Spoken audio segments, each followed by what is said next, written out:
नमस्कार, राजस्थान समाचार में आपका स्वागत है।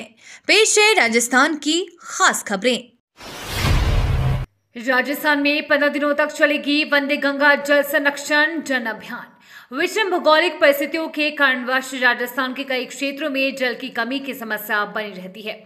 भूजल स्तर के तेजी से घटने के साथ ही जलवायु परिवर्तन ने इस समस्या को और जटिल बना दिया है।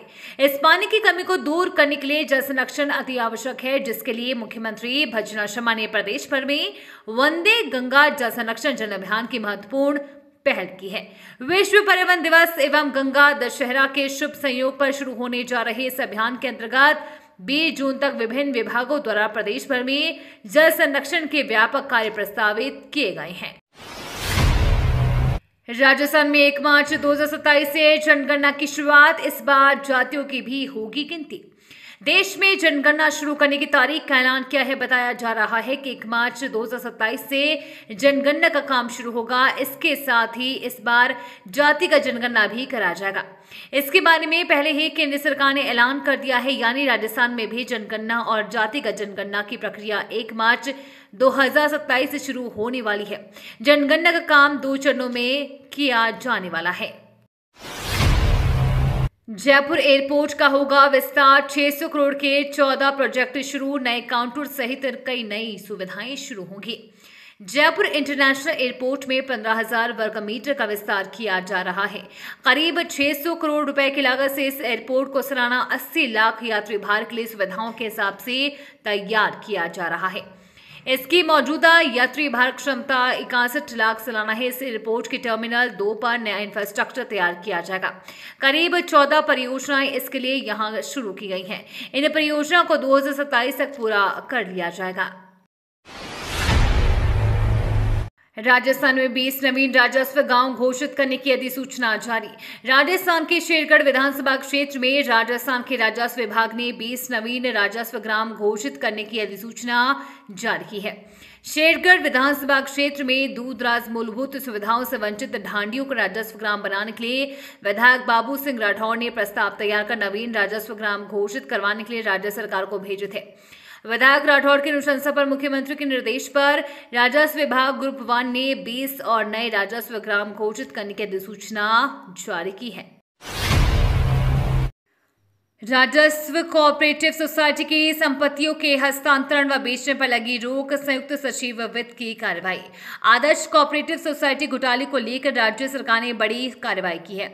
इसके तहत संयुक्त सचिव वित्त डॉक्टर खुशहाल यादव ने आदेश जारी कर सोसाइटी की संपत्तियों के हस्तांतरण, बेचने और पंजीयन पर रोक लगा दी है। ये रोक प्रवर्तन निदेशालय की अनुमति के बिना लागू रहेगी। आदेश में सिरोही, जोधपुर और उदयपुर के कलेक्टरों को निर्देश दिए गए हैं कि वे इसका सख्ती से पालन सुनिश्चित। प्राकृतिक गैस का नया स्रोत शुरू। ऑल इंडिया ने सीमावर्ती रेगिस्तान में रचा ऊर्जा का नया इतिहास। राजस्थान के जैसलमेर जिले में भारत पाकिस्तान अंतर्राष्ट्रीय सीमा के निकट स्थित विशाल रेगिस्तानी क्षेत्र में देश की ऊर्जा जरूरतों को नया आधार देने वाला एक महत्वपूर्ण कदम उठाया गया है। सरकारी स्वामित्व वाली कंपनी ऑल इंडिया लिमिटेड ने यहां के बाखरी टीवा ब्लॉक से प्राकृतिक गैस को व्यावसायिक उत्पादन शुरू कर दिया है। यह ब्लॉक कंपनी को केंद्र सरकार की डिस्कवर्ड स्मॉल फील्ड्स नीति के तहत DSF राउंड 3 में आवंटित किया गया था। रिमझिम बारिश के बीच हुआ रन फॉर एनवायरमेंट का सफल आयोजन। राज्य प्रदूषण नियंत्रण मंडल तथा पर्यावरण एवं जलवायु परिवर्तन विभाग के सहयोग से विश्व पर्यावरण दिवस के अवसर पर होने वाले जन जागरूकता कार्यक्रमों की कड़ी में बुधवार को रिमझिम बारिश के बीच रन फॉर एनवायरमेंट का आयोजन हुआ। ये रैली अल्बर्ट हॉल से प्रारंभ होकर गांधी सर्कल से होती हुई पुनः अल्बर्ट हॉल पर समाप्त हुई है। रैली को राज्य सरकार के वन, पर्यावरण एवं जलवायु परिवर्तन राज्य मंत्री संजय शर्मा ने हरी झंडी दिखाकर रवाना किया।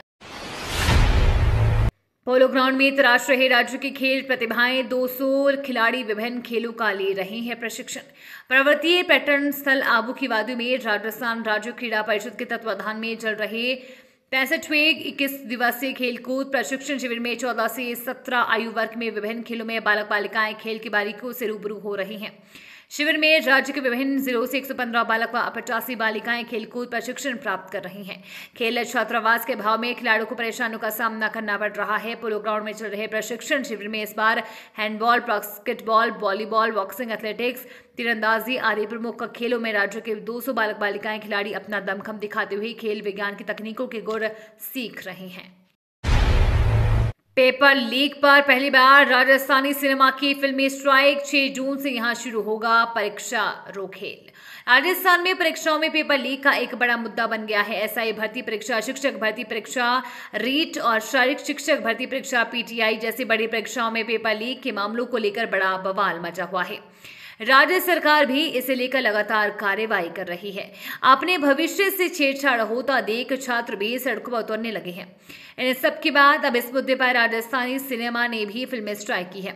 इंडस्ट्री अपने ओटीटी प्लेटफॉर्म पर पेपर लीक नाम से एक वेब सीरीज लॉन्च करने जा रही है। राजस्थान में ही फिल्माई गई ये वेब सीरीज क्षेत्रीय भाषा में बनाई गई है, जो 6 जून को रिलीज होने जा रही है।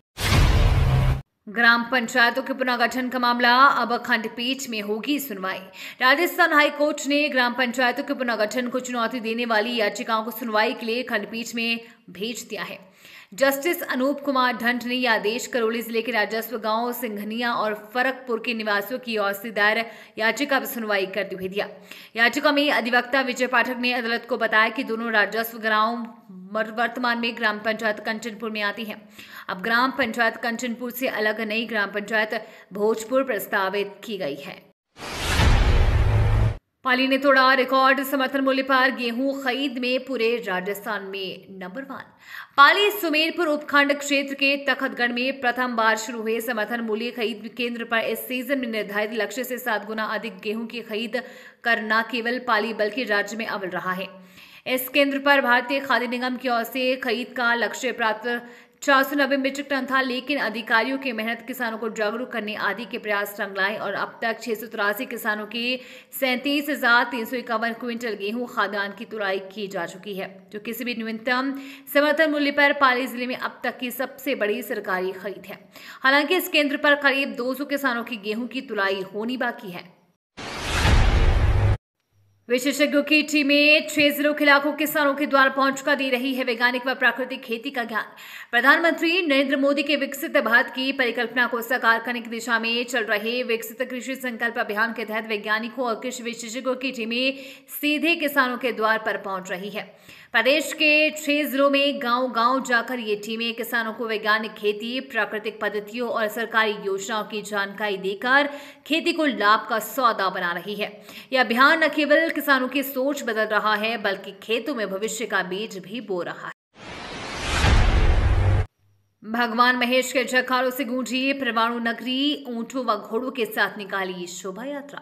माहेश्वरी समाज की उत्पत्ति का पर्व महेश नवमी बुधवार को कस्बे में हर्षोल्लास के साथ मनाई गई। इस मौके पर माहेश्वरी समाज के तत्वाधान में विभिन्न कार्यक्रमों का आयोजन किया गया।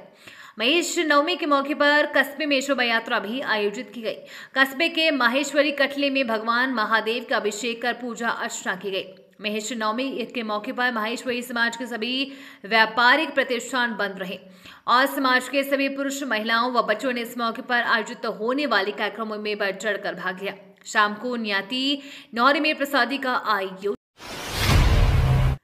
पीएम मोदी से मिले ऑस्ट्रेलिया के डिप्टी पीएम आतंकवाद के खिलाफ लड़ाई में भारत को दिया समर्थन।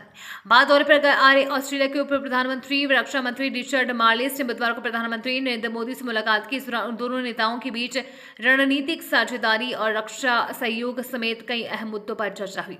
पहलगाम आतंकी हमले में मारे गए लोगों के परिवारों के प्रति संवेदना व्यक्त करते हुए मार्लेस ने सीमा पार आतंकवाद के खिलाफ भारत की लड़ाई में ऑस्ट्रेलिया के पूर्ण समर्थन की बात दोहराई। मार्लेस ने कहा कि ऑस्ट्रेलिया आतंकवाद के सभी प्रारूपों के खिलाफ लड़ाई में भारत के साथ खड़ा है। आतंकवाद के खिलाफ दोनों देश मिलकर काम करना जारी रखेंगे। प्रदेश में 21 लाख ने छोड़ी खाद्य सुरक्षा योजना। अजमेर ब्यावर के 76,000 लोग भी स्वेच्छा से हटे। राजस्थान के खाद्य आपूर्ति मंत्री सुमित गोदारा ने कहा कि खाद्य सुरक्षा योजना के तहत राजस्थान में 21 लाख लोगों ने स्वतः अपना नाम योजना से वायस ले लिया है। इसमें अजमेर और ब्यावर के 76,000 लोग भी शामिल हैं। वहीं राजस्थान में 35 लाख नए नाम योजना से जोड़े गए हैं। इनमें 1,21,000 के करीब लोगों को खाद्य सुरक्षा योजना से जोड़ा गया है। बुधवार को गोदारा ने सर्किट हाउस में भाजपा कार्यकर्ताओं से मुलाकात की।